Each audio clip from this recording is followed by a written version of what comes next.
When people start to think about health disparities, they think it's something big and new and different, and don't understand first that disparities have been around since time immemorial. They have always been here.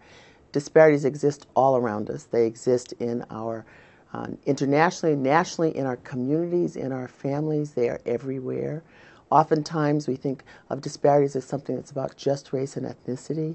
Disparities cross all groups. So it's race, ethnicity, gender, sexual orientation, socioeconomic status. So that's class, geography. Just about any area you look at, there are disparities, there are differences.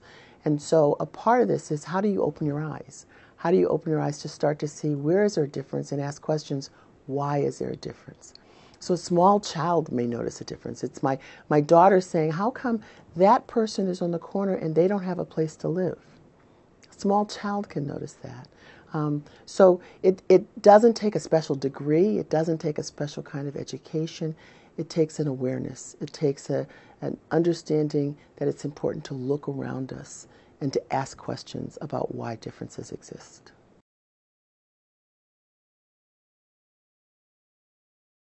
When you start to notice that there are differences, when you start to notice there are disparities, you can feel overwhelmed. You can start to think, am I supposed to take this on by myself? So the first part, I think, is to understand you take on nothing by yourself.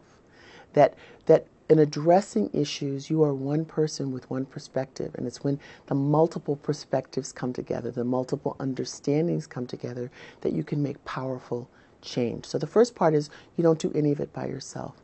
And the second part is to start where you are. It may be in your family where you're noticing a change or a difference, where you can advocate for a relative. It may be in your classroom where you're starting to say, what's going on in this curriculum, and why is this in and this not in? Why is there a difference here? It may be in your clinic or your community. You can start where you are. It doesn't always have to be big.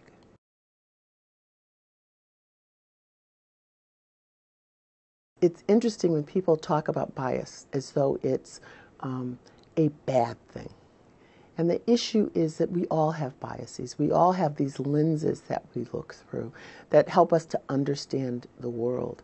The issue is sometimes we're not self-reflective. We don't step back. We don't try to question, do we have assumptions about other people or ourselves? Do we have assumptions about what we see or what we believe?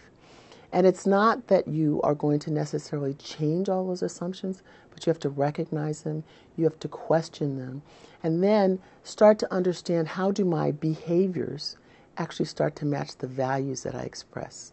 When I say I believe in something, when I believe in justice, when I believe in equity, are my behaviors matching that, or are my assumptions blocking me in that? So first, I think it's this self-reflection. It's stepping back and saying, what is the lens I'm looking through? But also understand the person or the situation you're dealing with also has their lens. So how do we communicate? How do we listen? How do we start to understand?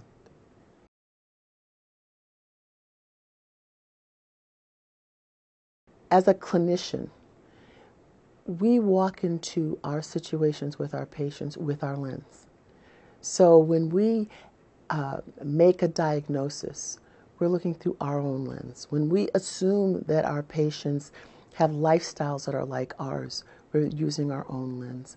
And that can block part of the communication. We're not really listening for where they are. So a simple thing is, I give a person a prescription, or I set up an appointment for them.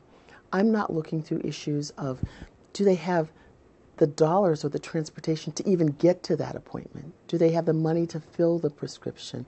What is their situation? So how can I start to create a safe space, a compassionate space, a space to have a dialogue with my patient so that they can share me the context of their lives, so that together we can reach a better conclusion that's more consistent with their needs and their understanding and their world. But that means I have to step back and say, what is the lens I'm looking through? That means I have to step back and say, am I really listening, or am I making assumptions? And when we make assumptions, I don't think we're the best clinician that we can be.